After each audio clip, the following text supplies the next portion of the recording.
Hello mga Inday! Ito na naman ang aming lunch for today. Ayan, nagluto ako ng bangos. Parang paksiw lang yan ang pagkaluto niyan mga Inday.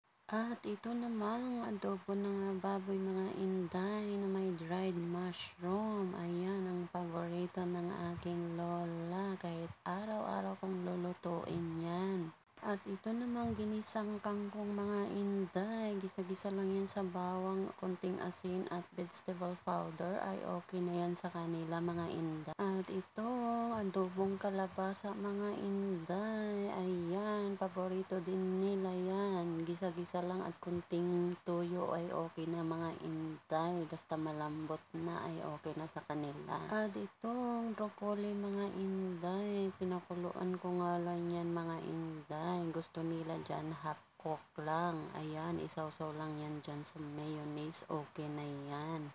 At itong sabaw namin mga Inday na tinatawag nila ditong high-tie. O kaya yung seaweeds na nilagyan ko lang ng itlog mga Inday ay okay na. Ito din ang isang paborito nilang sabaw pag hindi kami nakabili ng halaan. So, yun lang mga Inday. Kain-kain. Salamat sa panonood.